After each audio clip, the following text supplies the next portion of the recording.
Hello everyone, this is Gaurav. Welcome to e Pathshala. आज हम class 10th chapter 1 geography resources and development करने जा रहे हैं। तो चलिए देखते हैं।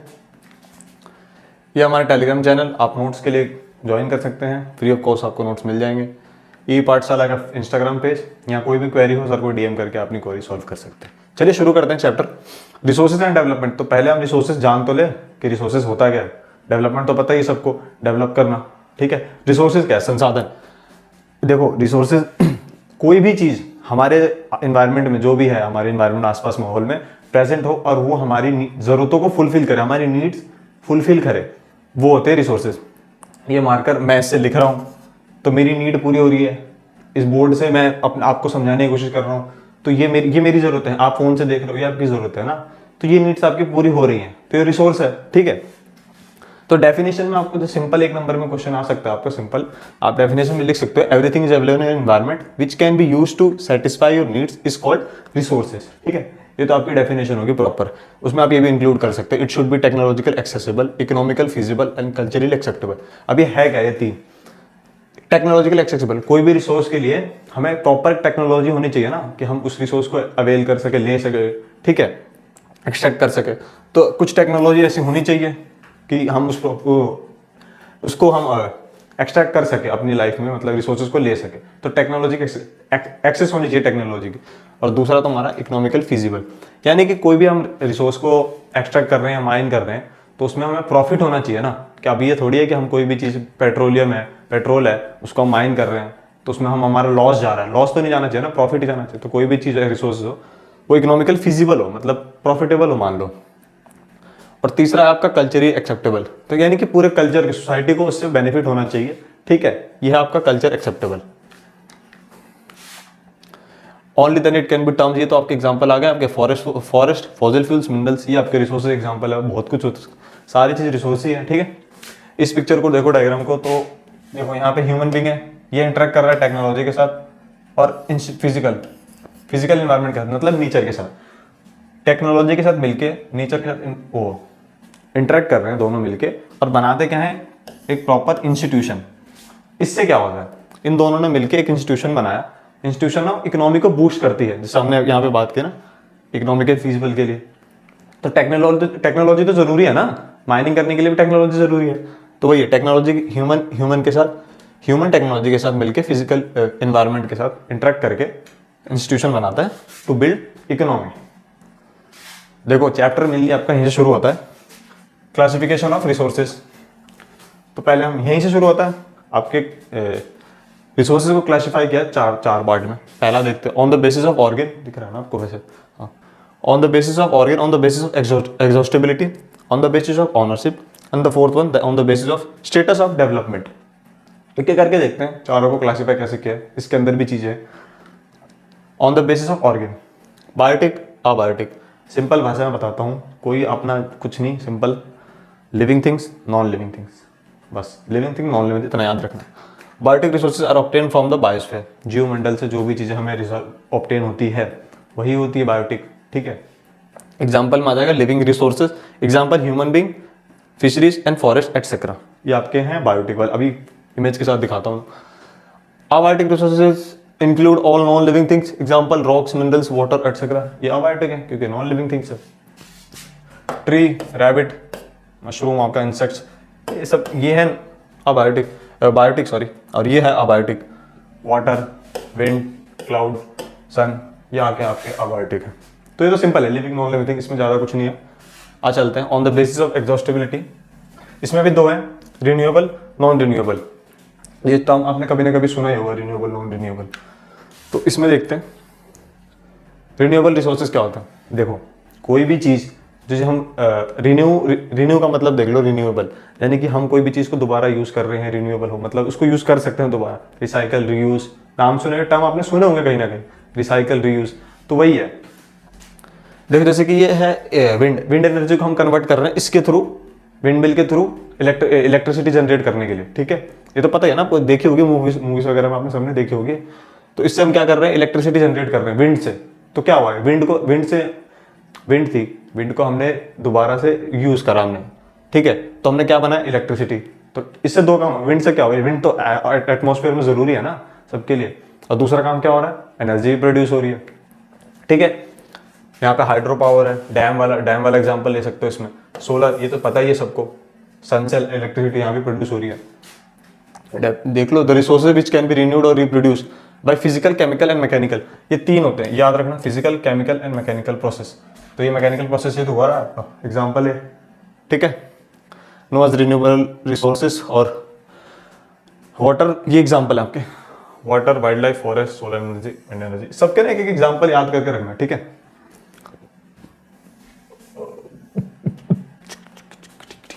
नॉन रिन्यूएबल रिसोर्सेज, जैसे रिन्यूएबल है ना, उसका same opposite non renewable resources. उसमें क्या था, हम रीयूज कर सकते हैं उसको वापस से, वो खत्म वाली चीजें नहीं, ये लिमिटेड स्टॉक में है, ये खत्म हो सकते हैं एक टाइम आएगा जब ये चीज खत्म हो जाएगी, तो ये नॉन रिन्यूएबल है, इसको दोबारा हम रीयूज नहीं कर सकते। तो इसमें क्या एग्जांपल देख लो, आपका कोल, ये आपका हो गया आपके घर में एलपी जो आती है, जो गैस, पेट्रोलियम माइनिंग हो रही है। The resources which can get exhausted can not be remained, same बनना होता है अभी। और इनको, हाँ, जैसे कि आप एग्जॉस्ट हो गए ना, ये एक बार एग्जॉस्ट हो गए तो इनको बनने में लाखों साल लग जाते हैं, ठीक है। तो ये इनको हमें बचा के रखना है, मतलब कम ही यूज करना है। अब देखो इलेक्ट्रिक व्हीकल आ गई है, पेट्रोल, क्योंकि पेट्रोल लिमिटेड है ना, एक टाइम पे जब सारे लोग चलाएंगे, सबके पास आसपास गाड़ी है, सबके पास है, तो पेट्रोल कितना यूज हो रहा है, इसलिए इलेक्ट्रिसिटी व्हीकल आ चुकी है। कोल, अब हम ये विंड एनर्जी, सोलर एनर्जी, ये सब यूज कर रहे हैं, ठीक है। तो थर्ड वन आ गया, on the basis of ownership, इसमें 4 है, इंडिविजुअल, कम्युनिटी, नेशनल, इंटरनेशनल, ठीक है। एक एक करके देखते हैं। इंडिविजुअल रिसोर्सेज यानी कि किसी इंसान की पर्सनल रिसोर्सेज, ठीक है, इंडिविजुअल, पर्सनल, बस। On by individual in on land and houses, ये घर है किसी इंसान का, मान लो आपका घर है, जो आपका घर का एरिया है वो आपका रिसोर्स है ना, मतलब आपका पर्सनल है वो चीज, तो इंडिविजुअल हो गया। ये गाड़ी, ये आपकी नहीं, मतलब मिस्टर बीन की गाड़ी है, ये तो बचपन में सबकी फेवरेट है, मेरी भी थी, आपके भी हो गया हो। तो ये जो गाड़ी है वो मिस्टर बीन की थी, तो उसका पर्सनल रिसोर्सेज है, इसमें गवर्नमेंट का तो कोई इंटरफेयर नहीं था, या गवर्नमेंट की तो कोई भागीदारी नहीं थी ना इसके अंदर, तो ये पर्सनल रिसोर्स होता है। हमने गांव में देखा होगा फार्मर के पास लैंड होती है, उस लैंड पे अपनी खेती वगैरह करते हैं, तो उनका पर्सनल है, ठीक है, उसको वो सरकार को टैक्स देते हैं, रिवेन्यू पेमेंट करते हैं। Community own resources which are accessible to all the members of community in parks and playground. Community own यानी कि पूरी सोसाइटी कम्युनिटी के लिए है, पहले हमने क्या बात करी, यहाँ पे एक पर्सनल इंसान के लिए जो उसकी पर्सनल है, और यहाँ पे हम बात कर रहे हैं पूरे कम्युनिटी के लिए, पूरे एंटायर सोसाइटी के लिए, कि सोसाइटी देखो, ये पार्क है, आपके आसपास भी पार्क होगा, ग्राउंड होंगे, वहाँ बच्चे खेल रहे हो, तो ऐसा थोड़ी है कि इस बच्चे पे सिर्फ एक ही बच्चा झूलेगा, यही झूलेगा, बाकी सब नहीं आएंगे। तो ये एग्जाम्पल है, तो ये तो आसान ही बात है, सिंपल। देखो एक एग्जाम्पल लिख सकते हो आप, ग्रेजिंग ग्राउंड, इसमें गाय भैंस चरती है, वो किसी इंसान पर्सनल थोड़ी होती है। पॉन्ड्स एंड ये तो आपके अर्बन एरिया, रूरल एरियाज में हो गए। अर्बन में देखें तो आपके public park, picnic spots, playgrounds, तो यहाँ पे किसी पर्सनल इंसान का थोड़ी होता, सब कुछ तो कम्युनिटी का ही होता है। Any people can avail. National resources बात करें, देखो सिंपल, वैसे तो बताऊं तो सारी चीज़ तो स्टेट के रिसोर्सेज के अंदर ही आती है, लेकिन ये है जैसे कि रेलवे है, ये तो स्टेट के अंदर है, बट समटाइम क्या होता है ना कि जो प्राइवेट प्रॉपर्टी होती है, जब ये तो चलो समझ में आ गया आपको, ये रेलवे, ये तो मैंने एग्जांपल में लिखा है, ये रोड, ये तो समझ, ये क्या है थर्ड वन। अभी मैंने आपको प्राइवेट वाला, इंडिविजुअल वाला बताया था, उसमें क्या था, उसमें एक पर्सनल लैंड थी उस इंसान की। इसमें अब देखो क्या है, नेशनल रिसोर्सेज। अगर एक इंसान, मतलब मान लो आपके एग्जाम्पल, चलो मान लो आपके घर में कोई खेती वगैरह करते हैं, तो आपकी ये लैंड, आपकी ही जमीन है, ठीक है, उस जमीन में ना यहाँ पे ना टावर लगाना है सरकार गवर्नमेंट को, तो आपसे वो बोलेंगे कि हाँ मेरे को टावर लगाना है, आपकी ज़मीन चाहिए, ये परफेक्ट एरिया है टावर लगाने के लिए, तो उसके लिए आपको कुछ पेमेंट करेंगे और आपकी ज़मीन ले लेंगे। क्यों? उसमें बेनिफिट किसका है? बेनिफिट तो पूरी सोसाइटी का है ना। तो मतलब अगर कोई भी सोसाइटी के बेनिफिट के लिए अगर कोई स्टेप उठाए, जमीन इंडिविजुअल प्रॉपर्टी को गवर्नमेंट के अंदर लिया जाता है, तो वो नेशनल रिसोर्स में भी हो सकता है, वो नेशनल रिसोर्स होता है, ठीक है। तो ये वही है, यहाँ पे टावर लगाया बेनिफिट के लिए, किसके? सोसाइटी के लिए, ठीक है। और उसको जिसकी लैंड है उसको पेमेंट मिलती है, सिंपल। तो देखते हैं इंडिया का नॉटिकल माइल्स वाला जो था 12 नॉटिकल माइल्स, तो देखो 1 नॉटिकल माइल्स में 1.8 किलोमीटर अप्रोक्स होता है, किलोमीटर में बात करें तो जो इंडिया की जो कोस्ट लाइन है ना, ये देखो पूरा का पूरा यहाँ यहाँ से लेके 12 nautical mile, it means 22 kilometre के आसपास होगा। ये तो करना 22 किलोमीटर लिखा है, तो 22 किलोमीटर के आसपास जो भी रिसोर्सेज मिलेंगे, जो भी रिसोर्सेज हैं, जो भी है वाटर, उस सब कितना किसका जाएगा, वो इंडिया का है। ठीक है, ये तो इंडिया का। यहाँ पे जो मिलेंगे रिसोर्सेज E28, ये किसका होगा, श्रीलंका का होगा। ठीक है, ये तो चीज समझ में आ गई। From the coast terminal territorial water and resources, देखो वही सेम है। आगे चले तो देखो इंटरनेशनल रिसोर्सेज में हम बात करते हैं, सेम चीज है वही इंटरनेशनल रिसोर्सेज में। वहां पे था 12 नॉटिकल माइल्स, यहाँ पे लिखा है बियॉन्ड 200 नॉटिकल माइल्स, किलोमीटर ही। तो यानी कि मान लो अगर ये जो ये कॉन्टिनेंट है अफ्रीका, ये, और यहाँ पे साउथ अफ्रीका तुम्हारा, तो वही है यहाँ पे जो 200 किलोमीटर तक ही रिसोर्सेज सीमित है इनकी, यहीं तक ले सकते हैं। उसके आगे अगर देखो उसके आगे अगर इनको रिसोर्सेज यहाँ तक लेना, इसके आगे लेना, यहाँ रिसोर्सेज यहाँ पे जाके अवेल कर रहे हैं, एक्सट्रैक्ट कर रहे हैं रिसोर्सेज, तो उसके लिए ये लीगल नहीं है। ठीक है, उसके लिए एक लॉ बना रखी है, एक इंस्टीट्यूशन बिठा रखी है, उसकी परमिशन लेनी पड़ती है। अब उस ऐसा क्यों है, क्योंकि अगर देखो अगर ये कुछ इनकी सीमाएं बियॉन्ड जो रिस्ट्रिक्शन ना रखें कि यहाँ से यहाँ तक रखना है, तो ये तो कहीं भी जा सकते हैं ना। अब ये साउथ अफ्रीका वाला उठ के यहाँ आ जाए इंडिया की तरफ, श्रीलंका की तरफ, के बोल दे ये भी रिसोर्सेज हमारा है, तो ऐसे तो बहुत लड़ाई होने लग जाएंगी, कॉन्फ्लिक्ट हो जाएंगे। ठीक है, तो एक सोसाइटी कह रहा हूँ, एक इंस्टीट्यूशन ने ना एक लिमिट सेट कर रखी है 200 नॉटिकल किलोमीटर तक। ठीक है, यहीं तक ये सीमित है, यहीं तक रिसोर्सेज है, इसके आगे नहीं जा सकते, नहीं एक्सट्रैक्ट नहीं कर सकते। ओके, लास्ट आपका status of development, on the basis of status of development. पहला आपका पोटेंशियल, डेवलपमेंट, स्टॉक, रिजर्व। ठीक है, पहला पोटेंशियल रिसोर्सेज। देखो प्रोवाइड, कहीं ना कहीं आपने एक बार तो सुना ही होगा, पोटेंशियल आपके अंदर पोटेंशियल है, आपके अंदर पोटेंशियल है, आप अच्छे मार्क्स कर सकते हो। ये टीचर आपको बोलते रहते हैं, मैं तो ऐसे बोल रहा हूँ मजाक में, अरे कर सकते हो भाई, तुम भी कर सकते हो। तो पोटेंशियल रिसोर्सेज क्या होते हैं, देखो किसी एरिया में या फिर कहीं भी चलो एग्जांपल आपका ही ले लेते हैं, किसी स्टूडेंट का ही ले लेते हैं। चलो, तो आपकी क्लास में कोई ना कोई स्टूडेंट होगा जिसके अंदर पोटेंशियल है, बट वो करना नहीं चाहता, मतलब करना भी चाहता है बट वो हो नहीं रहा है। एक तरह से होता है ना कि हाँ पोटेंशियल करने का, सो के नहीं उठाए, एक सिंपल कि मतलब ये सो के नहीं उठाए, बट करेगा तो हो सकता है 95, 96, 98 भी ला सकता है उसको, बट पोटेंशियल है इतना मान लो। तो वही सेम चीज है, स्टेट पे लागू कर रहे हैं हम यहाँ पे। Resources found in region but not in use like solar region. देखो रिसोर्सेज फाउंड है, मतलब रिसोर्सेज है वहां पे उस रीजन में, बट नॉट यूज नहीं कर रहे हम, उसका भी यूज हुआ ही नहीं है, या फिर अच्छी तरीके से यूज कर ही नहीं रहे, प्रॉपर स्टैब्लिश नहीं है। एग्जाम्पल देखो आपका solar energy in Rajasthan, and wind in Gujarat. Gujarat पे काफी तेज हवाएं बहती हैं ये, ठीक है, तो वहां से हम विंड एनर्जी, विंड मिल का यूज करके, ये विंड मिल का यूज करके हम इलेक्ट्रिसिटी प्रोड्यूस कर सकते हैं।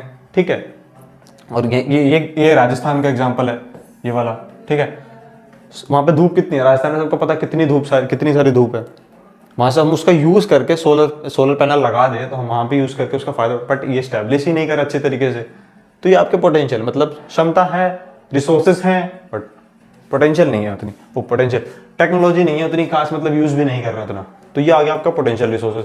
डेवलप रिसोर्सेज, देखो डेवलप रिसोर्सेज वो होते हैं जो हम अभी यूज कर रहे हैं, अच्छी तरीके से उनकी मैपिंग हो गई है, कौन कौन से रिसोर्स कहाँ पाए जाते हैं, वो सब सेट हो चुका है, जो हम यूज कर रहे हैं ना, सिंपल भाषा में जो चीज़ हम अभी यूज कर रहे हैं वो डेवलप रिसोर्सेज हैं। डेवलप का मतलब ही develop resources which are surveyed and their quality and quantity have been determined for utilization. ठीक है, सिंपल है कि वही हम यूज कर रहे हैं, कहाँ है, झारखंड में ये मिलता है, वो कॉपर मिलता है राजस्थान में वगैरह वगैरह, मिनरल्स वगैरह। ठीक है, थर्ड आता है स्टॉक। देखो ये ना इससे ही क्लियर है सारा। ठीक है, तो क्या लिखा है, प्रतिभा, और ये है साधन, दो word. Sources available but do not have appropriate technology. ठीक है, यानी कि ये प्रतिभा होगी आपकी रिसोर्स, और ये होगी आपकी टेक्नोलॉजी। ये मूवी तो सबने देखी होगी, देखी है ना सबने मूवी। तो ये जो है प्रतिभा, यहाँ पे सेम रिसोर्सेज है, मतलब प्रतिभा मतलब रिसोर्सेज हैं बट उसको एक्सेस करने के लिए टेक्नोलॉजी नहीं है, साधन नहीं है। ठीक है, इससे तो याद हो ही जाएगा ये चीज, सिंपल स्टॉक्स वाला। तो resources are available but do not have appropriate technology access lack of technology, how to use, मतलब हाउ टू यूज देखो ना, हाउ टू यूज मतलब आपको पता है, हमको पता है कि कैसे यूज करना, हमें यूज करना आता है, बट टेक्नोलॉजी नहीं है। अगेन हाइड्रोजन ऑक्सीजन दोनों ही, हाइड्रोजन ऑक्सीजन दोनों ही एक ह्यूमन के लिए काफ़ी ज़रूरी है। हाँ, इसकी मतलब मात्रा भी बहुत है, बट वही सेम बात घूम फिर के यहीं आती है साधन वाली बात पे, टेक्नोलॉजी ही नहीं है तो कहाँ से करेंगे। The last one, reserved. Reserve क्या है? देखो रिजर्व, कोई भी चीज़ हम रिजर्व करते हैं फ्यूचर नीड्स के लिए, यानी कि अभी की चीज़ के लिए नहीं, मतलब बाद में के लिए। मेरे को ज़रूरत नहीं है इसकी, हम ना अभी अभी देखो इसकी हमें ज़रूरत नहीं है, अभी हम इसका यूज़ भी नहीं कर रहे हैं। डेवलप वाले में क्या था, हम उसका यूज़ कर रहे हैं। रिजर्व में अभी हमका यूज़ नहीं है, फ्यूचर नीड में ज़रूरत पड़ेगी तो हम इसका इस्तेमाल करेंगे। फॉर एग्जाम्पल डैम, डैम क्यों बनाए जाते हैं? क्यों? क्योंकि यहाँ पे जो वाटर, रिवर का जो वाटर यहाँ पे स्टोर कर रखा है, इन फ्यूचर अगर बाद में कभी काम आए तो इसको हम यूज़ कर सकते हैं ना। मतलब इन फ्यूचर इलेक्ट्रिसिटी की शॉर्टेज हो गई तो हम इससे प्रोड्यूस कर सकते हैं, और कुछ और कोई भी चीज़, मतलब जो भी प्रॉब्लम आए तो इससे सॉर्ट कर सकते हैं। फॉरेस्ट, टिम्बर, जब ज़रूरत पड़ेगी, अभी ज़रूरत है नहीं उतनी तो हम कटाई क्यों करें, जब ज़रूरत पड़ेगी तो हम यहाँ से ले सकते हैं। बेस्ट एग्जांपल दूँ आपको, बाइक तो सबने चलाई होगी, बाइक मतलब आती होगी चलाने वालाने, कोई चलाता हो, बाइक के बारे में पता ही है। तो बाइक में क्या है, वहाँ पे ऑलरेडी एक होता है ना रिजर्व का ऑप्शन, वहाँ पे 1 लीटर पहले, आप मान लो बाइक पर टंकी खाली है, 5 लीटर पेट्रोल डलवाओगे तो 1 लीटर पेट्रोल रिजर्व में जाएगा और 4 लीटर बचेगा। 4 लीटर में चलाओगे, जैसे वो 4 खत्म हो जाएगी आपका रिजर्व चालू हो जाएगा। क्यों होगा? मान लो आप कहीं जा रहे हो लॉन्ग रूट में, आपका खत्म हो गया तेल, लॉन्ग रूट छोड़ो, शॉर्ट रूट में जल्दबाजी में निकल गए, तेल खत्म हो जाएगा तो क्या करोगे? रिजर्व वाला option. Simple, basic needs future के लिए काम आएगी। सो गाइस, ये आज इतना ही था, मिलते हैं नेक्स्ट वीडियो में। उससे पहले अगर आपको वही टेलीग्राम ज्वाइन कर सकते हो चैनल हमारा, नोट्स वगैरह के लिए, ठीक है। तो मिलते हैं नेक्स्ट वीडियो में, नेक्स्ट पार्ट में, वहाँ पे हम कवर कर लेंगे पूरी। चलो, थैंक यू।